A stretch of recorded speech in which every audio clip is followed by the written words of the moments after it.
Hey guys, today I'm going to share exactly how much I made from content creation in my first year. I technically posted videos off and on since 2020, but I didn't take it seriously until 2024. I made a commitment to myself to post 3 times a week minimum for all of 2024, no matter how my content performed. And to be honest, I've dreamed of content creation ever since the Beauty Guru YouTube days. I just felt like I owed it to myself to give it a real shot, and I am so glad I did. In this video, I'm going to break down my exact revenue month by month, my sources of income and tips on monetizing, my expenses, advice I have for aspiring content creators, tips on organizing your own content creation business, and finally a Q&A. I ask questions over on Instagram, so I'll answer a few of those at the end. We're going to jump right into the revenue. So in January, I made $17.74. I think I sold like 2 of my original budget templates in this month. February, I made $236.15. March was $1,895.95. This is when I started trying out more affiliate marketing. April, I made $3,424.88. In May, I made $16,349.93. I had a video go viral about my budget template on both TikTok and Instagram, and that led to over $10,000 in sales. A tool that I use every single day that helps with sales on my digital products is ManyChat. This is an Instagram DM automation tool and also the sponsor of today's video. I set up an automation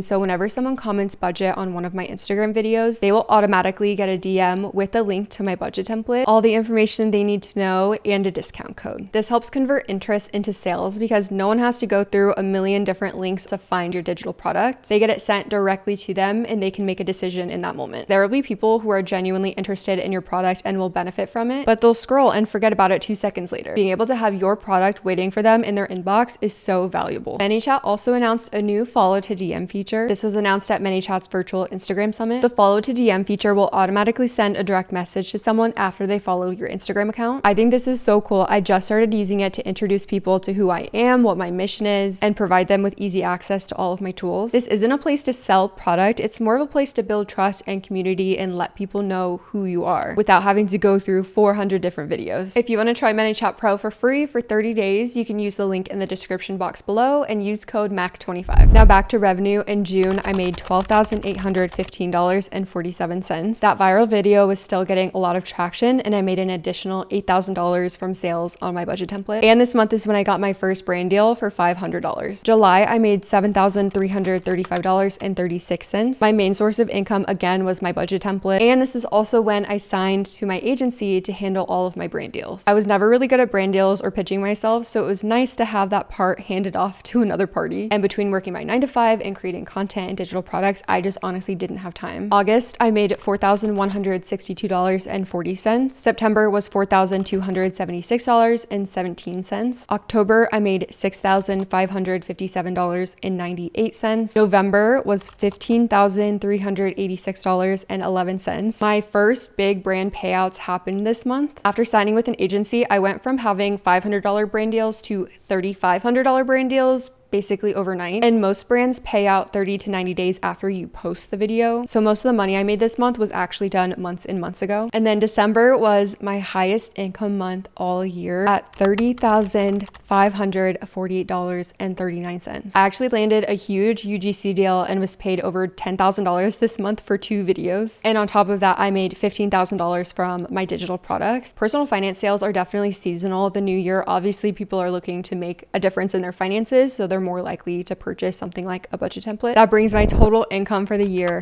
to $103,006.53. 6 figures. That is crazy. So saying I'm glad I made a promise to myself to post consistently is quite the understatement. Now let's go through the exact sources of income. We're going to start lowest to highest. My lowest source of income was TikTok views. This was $5,752.27. A lot of people tell me I'm lucky to have access to the Creator Fund on TikTok because a lot of different countries don't have access to it. But I definitely want to stress this was my lowest income stream on a 6-figure year. You definitely do not need access to the Creator Fund to make money online. The next highest source of income was affiliate links. I made $11,952.67. Affiliate links are a great place to start when you're building up your channel and you don't have digital products ready yet. A huge following is not necessary for people to use your links. Just make sure you're promoting things that you actually believe in and would recommend to your best friend. My advice is seek out affiliate links for things you already use and love instead of finding affiliate links and trying to figure out a way to promote them. This is just way more authentic and it's easier to naturally integrate into your content. My next highest source of income was brand deals. This came to $23,649.12. For most of this year, I was not focused on brand deals. I was just focused on creating high quality content and building a community. And definitely mix up your style. You should have talk to camera videos, voiceover videos, highly curated videos, and casual videos. Basically, brands want to be able to see themselves integrated very easily into your content, and diversifying your style of content just casts a wider net of brands that might be able to see themselves in your content. I also recommend being very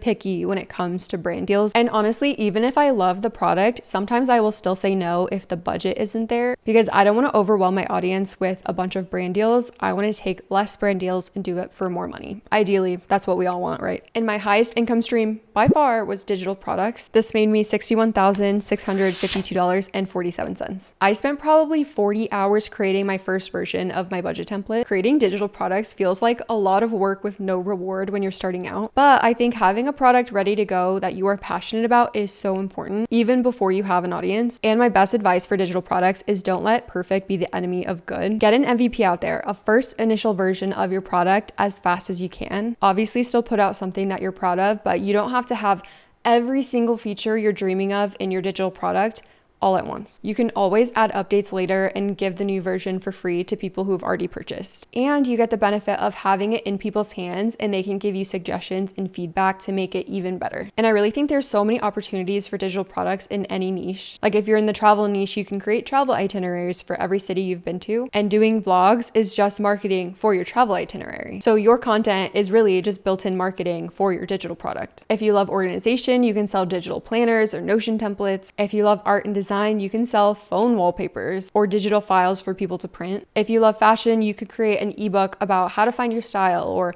how to accessorize. You can still post what you love without feeling like you're pushing product every single video, because the products that you're selling already complement your videos. Now we're getting into the expenses section. So what did I spend on my business? Starting with everyone's favorite, taxes. I spent $21,616.76. I did save 40% for taxes, and that was a way big overestimation on what I would pay. So I got a hefty tax refund. Next, on equipment and supplies, I spent $8,164.79. My best purchases were my MacBook and my camera. I feel like I had a real business after I purchased these two things, and I think it really improved my productivity and the quality of my videos. I think if you want to make the content thing sustainable and grow, you need to be investing in your business. I didn't take any money at all from the business until the later half of the year because I was busy putting money back into it. Then subscriptions, I spent $1,935.40. This is for my tools like Notion, ManyChat, StanStore, Adobe Premiere Pro, Google Workspace. Then for personal development, I spent $1,264.57. I bought a lot of books and also a course on managing a digital business. For contract work, I spent $6,110.91. This was also one of the best places I spent money. I hired my partner Logan to be my editor, and he had zero editing experience before editing for me. Well,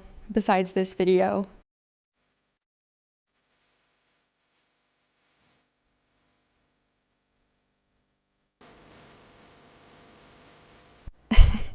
He actually offered to edit for me because he saw how many hours I was putting in, and he was like, "We never hang out. If I edit for you, maybe we can hang out more."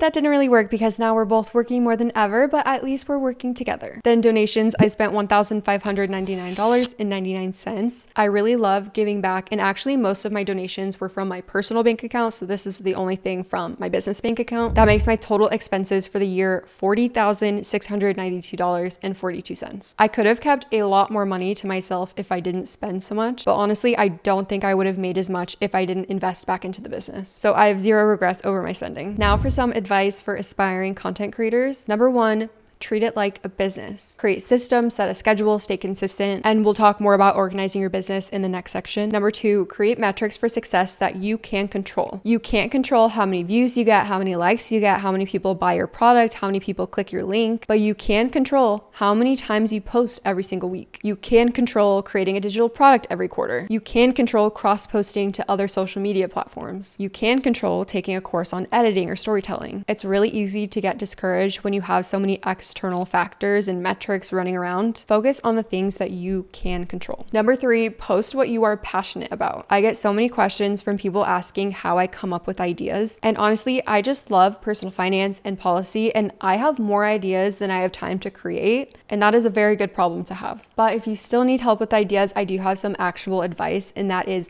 listen to podcasts, watch YouTube videos, read books. I think scrolling short form can be helpful to hop on trends and get ideas, but it's usually the lowest tier of what I find to be helpful. Learning and educating yourself and developing a strong point of view is always going to be more engaging than a 5-second trend. Number 4, understand that you're going to have to put in a lot of time and effort for potentially no payoff. So do it because you enjoy it and it's a good creative outlet and you like educating people and you like building a community. And actually this mindset is how you stay consistent and keep it sustainable, and in turn actually helps you make money. People can tell if you're really in it. And number 5, don't be afraid to have an opinion. You don't have to appeal to every single person. If you're appealing to every single person, you're gonna appeal to no one. It's actually way easier to build a strong community when you're vocal about your views. People want to understand you as a person. Do you care about the same causes as them? Do you have the same frustrations as them? And this is how you avoid the oversaturation, because if you have a strong point of view on a topic, it doesn't really matter how many other people are out there posting the same kind of content, because there's no one out there with your experiences and your perspective.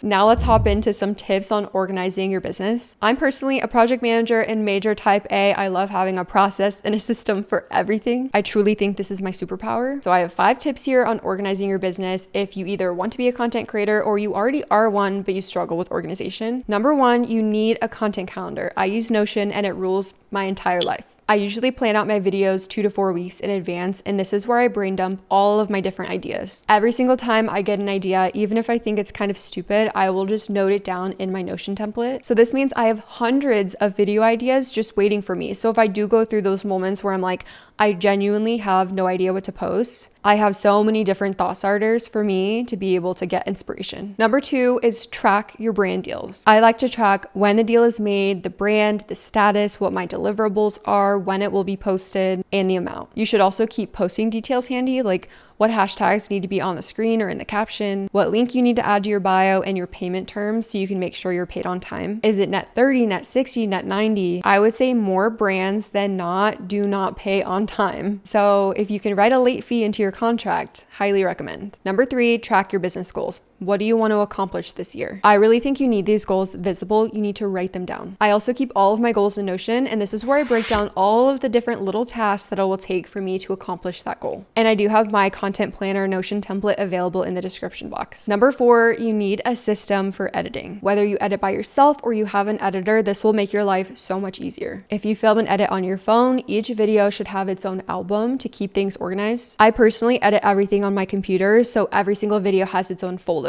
I have all of my current video edits here, and once they're done, they go into a folder based on the type of video. Voiceovers are just B-roll with voiceovers on top. Logan edits are the more highly edited videos that my partner edits for me. And talk to camera are obviously when I'm talking to the camera. I like organizing this way because I can easily find the footage that I'm looking for based off of the style of content. I also track all of my statuses in Notion based on the stage of the video. Is a video ready to film? Is the filming complete? Is it ready to edit? I know the exact stage my videos are in just by looking at the content calendar. And number 5, track your business finances. It is so important to keep your business finances separate from your personal finances. I created my own business budget template so I can project my revenue and expenses for the entire year and build out my plan for my business. I track my profit, streams of income, everything. And this is also available in my description box. Now, finally, let's get into the Q&A. How do you stay disciplined with your routine while handling a 9-to-5 and content creation? I will say, first of all, that things do get sacrificed. I haven't been cooking and eating as healthy as I would like to. The house is messy more than it's clean, and I don't get a lot of time to work on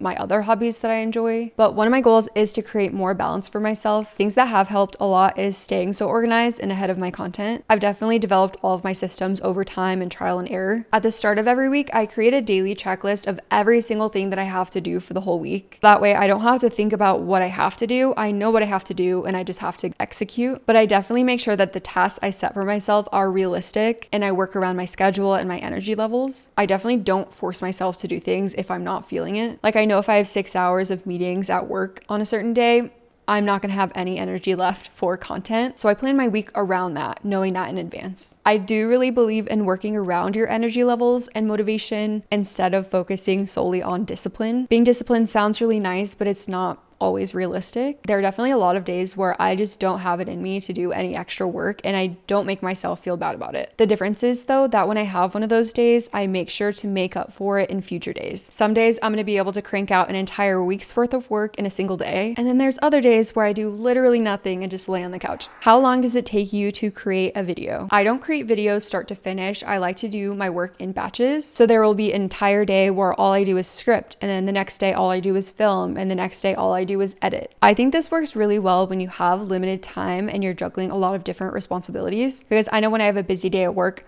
filming takes it out of me. So instead, I'm just going to do some scripting. And on a Saturday, for example, I know I have the full day to do whatever I want. So that's usually when I do all of my filming. Like I am filming this on a Saturday. Each video takes a different length of time to create, but to kind of put the pieces together, for scripting, it can take anywhere from 30 minutes to 2 hours, depending on the amount of research that's involved. And something I really like to do is book reports where I'll read a book and then write a script based off of what I learned. And that obviously takes the longest. The time it takes to film also depends on the style of the video. For a short form talk to camera video, it can take like 15 minutes. If we're creating something more dynamic with a lot of different shots, it can take anywhere from 45 minutes to 6 hours. As for editing, I edit all of like the video clips that you see. So that usually takes me about 30 minutes. And then Logan goes in and adds any visual effects and motion graphics. And that by far takes the longest amount of time. I'm going to put some different examples here on how long it takes him to add just the visual effects and the motion graphics. This does not include any of the time to script or film or